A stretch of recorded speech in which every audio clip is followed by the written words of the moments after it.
biso tobongisa yango. Wow! Okile bandaki anape bakolo moyeba tango ya bango na tango na biso ekiseni oko ezalaki tango ya palanga misato bana nyonso ya mokolo bamonaki pasi mpona mokili oko na ngai ezalaki na tango ya matwa kasi bazalaki kokita ndenge nino. Unsile Mumbelu, unsile Manzati.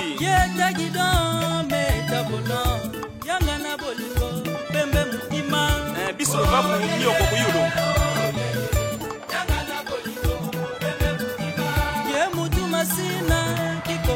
Watu Munguba. Télé Congo chez vous, magazine de proximité, va vous faire découvrir la localité de Loudima. Derrière moi, c'est la toute première sous-préfecture de Loudima, créée en 1905 par le colon français. Richie Pemba, Signor Alam et moi, nous allons vous faire découvrir cette localité qui appartient au département de la Bouenza.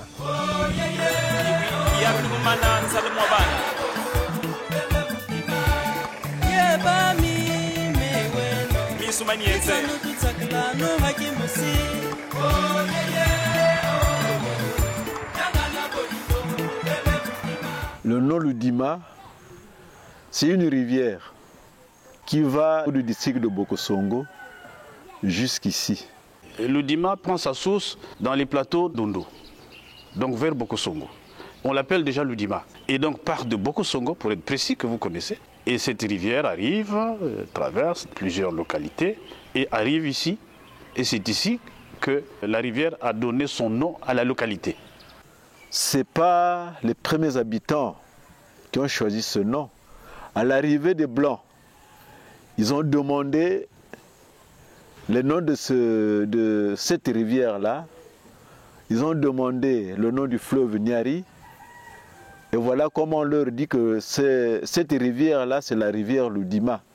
Et c'est le Blanc qui a baptisé le district au nom de Loudima. Donc il n'y a pas une signification en langue de terroir. La signification, c'était Kimpeveke. Et Kimpeveke signifie quoi? C'était le nom d'un village, le nom qu'on a baptisé, c'était le nom du village, soit le nom de cette contrée. Ça a été donné par l'Iteni Bakouni, soit les premiers habitants ici, c'était le clan Baseke qui ont occupé toute cette contrée-là.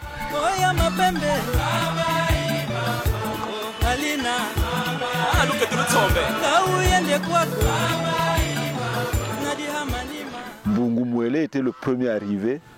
Voilà comment il a occupé toute cette partie-là, même en allant sur la route de Sibiti. Avant d'arriver dans le village Soulou là-bas, c'est là-bas ils sont limitrophes avec d'autres clans. Donc il a occupé la plus grande partie.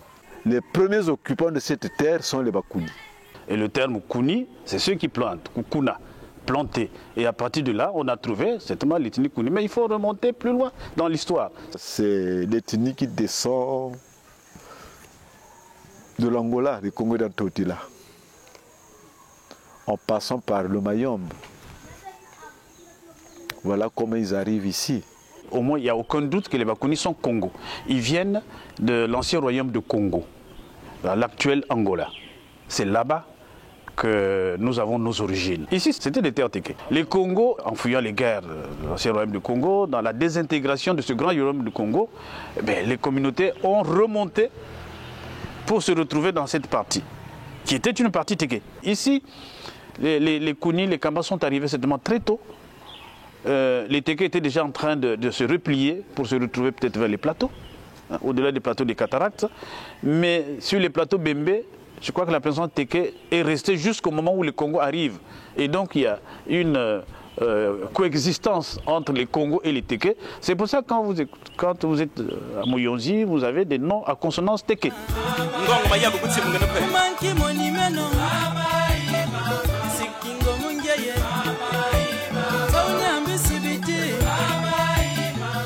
C'est une question que nous avons toutefois posée. D'où provient le nom Kouni? Bakouni, c'est une famille qui a été liée au Yombe de la contrée. Quand ils descendent, ils s'étaient installés d'abord dans le Mayombe. Quand ils s'installent dans le Mayombe, ils se sont déplacés. Ils ont trouvé que vivre en forêt, ça ne leur intéressait pas. Voilà comment ils sortent. Quand ils sortent, certains sont passés jusque dans le district de Kaye. Donc le district de Ludima est composé des Kouni et les Kamba. Aujourd'hui, dans un pourcentage de peut-être de 80% des Bakouni, 20% des Bakamba, parce que quand on a créé le district de Kaye en 1957, et en 1960, le président Youlou a refait les frontières des régions. Et on a créé le district de Kaye, qui a pris les villages Bakamba qui étaient sur la nationale. Donc les villages de Kiosi, les villages de Moutela, qui appartenaient à l'Udima, ont été rattachés au district de Kaye, qui lui est Kamba, presque à 100% Kamba. Et donc une bonne partie des Kamba, originaires de Kamba, se trouvait donc annexé en quelque sorte au district de Kaye. De telle sorte qu'aujourd'hui, les seuls Kamba originaires de l'Udima se trouvent sur l'axe Ludima-Kimongo. Quelques villages, il y en a peut-être 2 ou 3.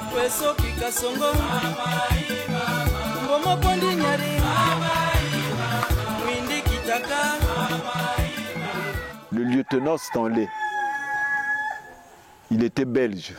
Quand il arrive, voilà comment dans le village Kimveke, quand il arrive, il a cherché à rencontrer les premiers habitants. Quand il repart, ce sont les Français qui viennent. Quand ils arrivent, ils ont cherché aussi à occuper en proposant des cadeaux aux habitants. Sur ce plateau-là où nous nous trouvons, sur ce plateau. Mais un an avant, ou peut-être 2 ans avant, 1883, il y avait déjà une station belge. Accident de l'histoire, mais peut-être même que cette partie aurait pu être une partie de la RDC. Puisque les premiers qui sont arrivés ici, ce ne sont pas les Français, ce sont les Belges. Par le biais de la remontée de Stanley, qu'on appelait Boulamatari, en remontant le fleuve, il y a une partie de sa mission qui a pris sur la rive droite et qui par Bokosongo, par Madingu, arrive jusqu'à Ludima et crée les premiers postes coloniaux que sont Stéphanieville, c'était le nom de Ludima, Philippeville, c'était Madingu, Bokosongo, je crois, a gardé son nom. Et donc, à cet endroit fut créé d'abord le poste belge et qui lui se trouvait en contrebas. Justement, la plaine qui est... ici, nous sommes sur un plateau, un promontoire, vous voyez, le Niari est un peu en contrebas. Et dans la descente là-bas, et le poste belge qu'on appelait Stéphanieville s'est installé là. Et quand les Français arrivent, la mission Marchand arrive, se place sur ce plateau et en contrebas, le poste belge n'était pas encore démantelé. Et donc il y a eu pendant quelques moments la coexistence du poste français Ludima et le poste belge Stéphanieville. Ça a duré peut-être quelques moments. Vous avez entendu parler de la conférence de Berlin. C'est à cette occasion qu'on a décidé des frontières de l'Afrique, où l'Afrique a été morcelée par les puissances coloniales européennes. Et dans les tractations qu'il y a eu à Berlin, la France et la Belgique se sont accordées pour que toutes les possessions belges qui étaient sur la rive droite soient cédées à la France. Et en contrepartie, la France s'est retirée de ces quelques petites positions qu'elle détenait sur la rive gauche.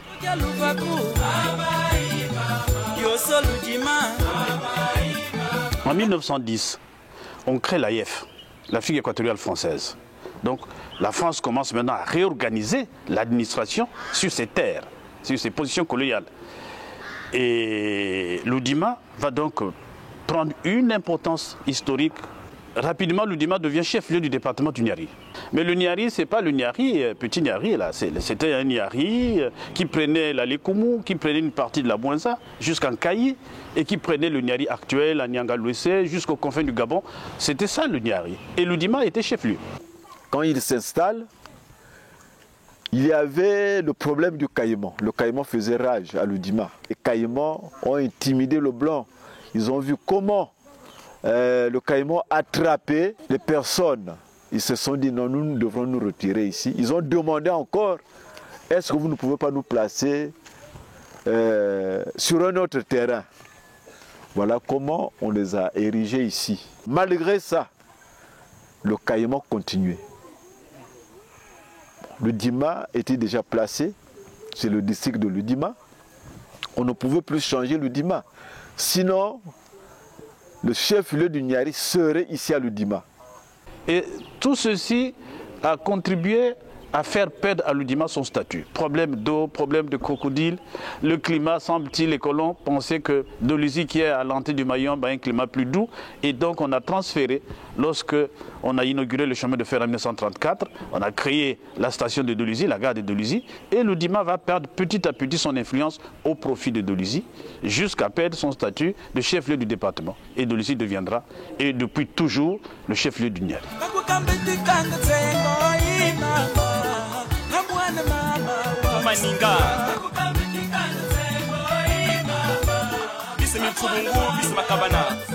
Le Nzobi, nous l'avons appris récemment là. Nous ne savions pas ça. Nous ne savions pas ça. Le Nzobi, à l'époque, on voyait tel que le mois d'avril, les Mbamba, à l'époque, on les appelait les Kota, les Bakota, quittaient la forêt, ils venaient soit effrayés, ils prenaient la forme d'une panthère. Hein? Ils prenaient les calabas, ils écrasaient, ils mettaient des trucs comme ça sur leur visage. On ne pouvait plus reconnaître que ça, c'est une telle personne. Donc, cela, quand je parle de la maison d'arrêt, ce sont ces genres de personnes qu'on a arrêtées. Ce sont des genres de personnes que le blanc a arrêté. Le district de Ludima, c'est lui qui avait, disons, la plus grande maison d'arrêt, qui éduquait Sibiti, Ludima, Madingu, et même ceux de Dolisie, on les a menés ici. À l'époque coloniale, Ludima était un centre pénitentiaire. Il y avait une brigade de gendarmerie ici très puissante. Il y avait une prison et tous les justiciables, qu'ils soient du Tchad, qu'ils soient de la Centrafrique, du Congo-Brazzaville ou du Gabon, il y en a qui venaient expier leur peine ici. C'était un centre pénitentiaire. Le site est juste en face de la brigade territoriale de gendarmerie, après l'école de Ludima Post. Il y a encore des vestiges.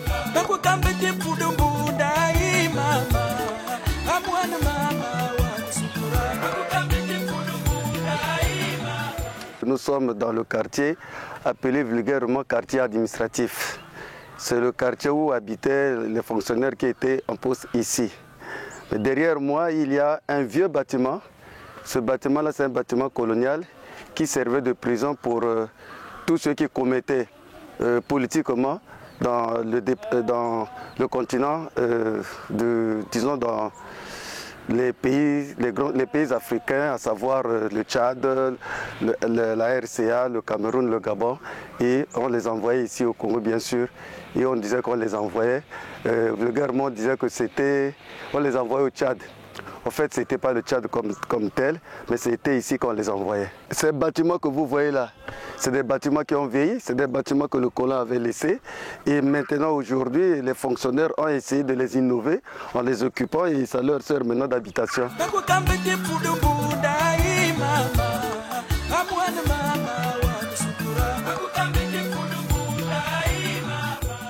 Les activités agricoles et les activités économiques, c'était l'agriculture.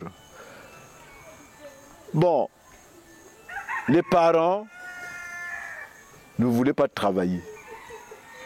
Pour eux, c'était la pêche, c'était la chasse, faire leur petit champ juste pour avoir leur manioc. Mais à l'arrivée du blanc, il a obligé les populations de faire des grands champs. Il les a proposé, il les a amené l'arachide. Ils ont planté des palmiers qui ont été négligés, sinon il y aurait des palmeraies ici à Loudima même. Ça a été négligé. Chaque année, le feu de brousse ravagé et jusqu'à ce que le blanc a libéré. Et les manguiers qui entourent la ville de Loudima, ça a été planté par le blanc aussi.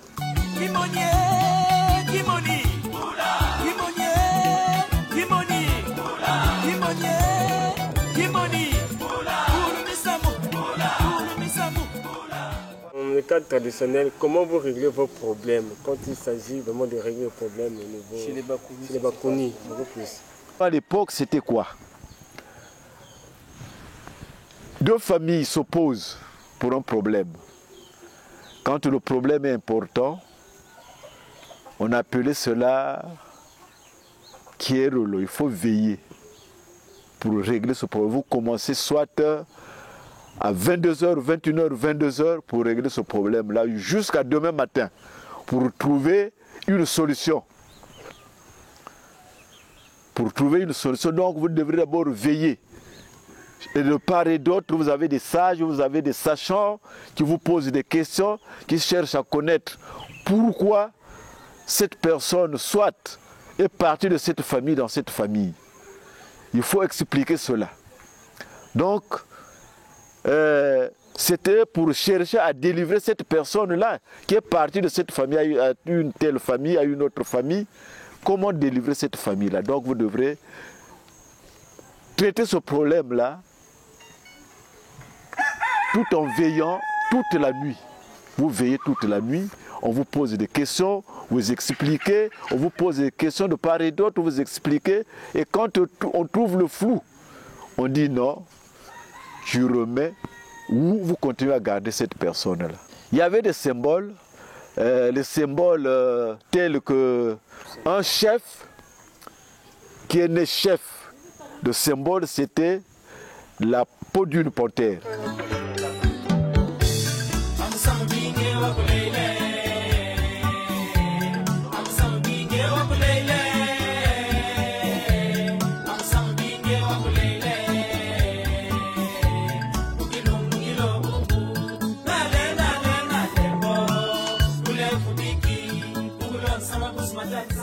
Dans l'exploration de la piste de caravane qui partait de Luango jusqu'au Poul-Malibon, c'est-à-dire Brazzaville, et bien dans cette exploration, la mission marchand est arrivée ici et a fondé ce poste en 1884. C'est-à-dire 4 ans après Brazzaville. C'est la mission marchand avec beaucoup d'explorateurs qui ont fait cette randonnée qui est partie de Luango jusqu'au Poul-Malibon. Et dans la traversée de cette partie du Congo, on a fondé Loudima. Le district de Loudima, c'est le premier district du Congo qui a été créé en 1898 par le lieutenant Chanlet, français. Donc nous sommes à la période coloniale, donc c'est un officier de l'armée française qui crée ce district.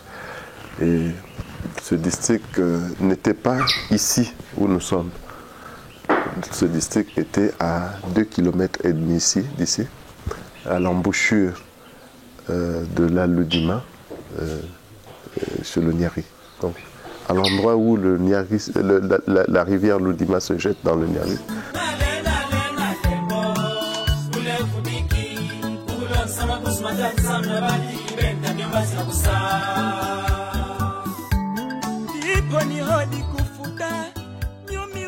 Du côté est, c'est là que se trouvait le district, le premier poste administratif. Et plus tard, en 1905, le poste a été conduit ici parce que nous sommes sur un plateau qui offre une vue plus intéressante et il y avait la possibilité de faire une grande ville. La superficie est de 3228 km². La population est estimée à 35 000 habitants Et la source, c'est le RGPH 2007. Depuis la fin de la Deuxième Guerre mondiale, je suis le 37e sous-préfet en poste à Lodima.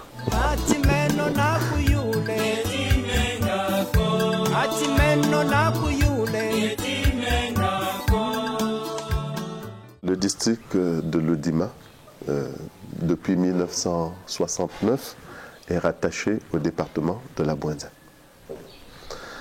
Il est limité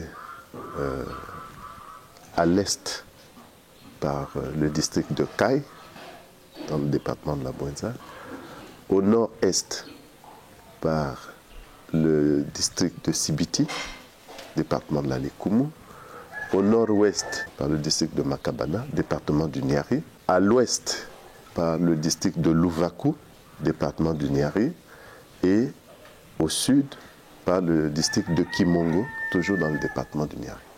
Lodima, c'est le carrefour des trois départements.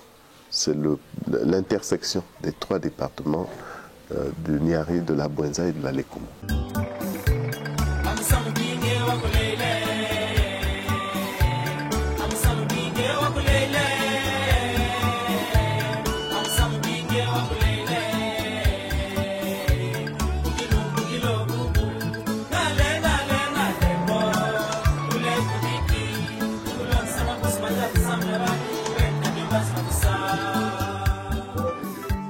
Lodima communauté urbaine, c'est ça qui fait le grand travail pour nous.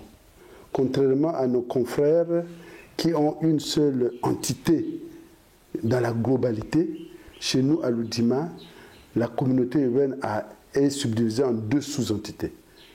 Lodima Gare, Lodima Poste. C'est ça que les deux sous-entités sont séparées de plus de 5 km. Et notre grand souhait, c'est que les deux zones se rallient. Maintenant, de quoi c'est composé? C'est composé des quartiers. À Lodima Poste, il y a 2 quartiers. Lodima Gare a 6 quartiers. En fait, la grande population donc, se trouve, les grandes activités, c'est à Lodima Gare. Les limites, nous gérons le chef-lieu qui, on n'a pas voulu être trop large. Nous avons pris comme limite les limites naturelles. Par le nord, nous nous limitons au fleuve Niari. Le fleuve Niari limite notre superficie. Par l'ouest, par l'est, nous avons la rivière Lodima. Par le sud, nous allons vers Kimongo. Donc il y a une limite vers là-bas, au moins à 5 à 6 km. Et par l'ouest, à près de 5 à 6 km. Bedme katika bakula mutindu district ya Lodima bandakape wap mutindu ya mekuiza kukumati kilumbu ya bubu na hii nani kwa kuna isi ya bainti ya mangulu ya kundaka de braza mekusukisa kitini ya tete ya magazine Télé Congo chez vous tajilaka kinkulu ya district ya pe na bilumke kuiza bila kusabeno mutindu bantu ya Lodima ya vanda kwa kuna Lodima Poste to na Lodima Gare zingaka na kati ya district ba ikibage salaka nyoso beteke talao na kitini ya zole ya magazine Télé Congo chez vous samna kuvana na beno kintwadi koso ntangu bedo pesa beno iswa kubokila beto na ba numero ke baskaka na banda ya television beno pe na ba adresse ya Facebook ya WhatsApp nyoso na sala tibeno taxa beno mabanza beno pe kintwadi beto zieta na bizunga nyoso ya isi ya beto Congo na ina mke pesa matondo na Signor Alam ina kena kusala ti masili kutambula mbote mna kupesa pe matondo na fanasi senkunja muna koso ntangu pe kimbwana beno jaka na biluko kwiza samna kubakula kitini ya zole ya magazina Télé Congo chez vous na Lodima beno bikana mbote.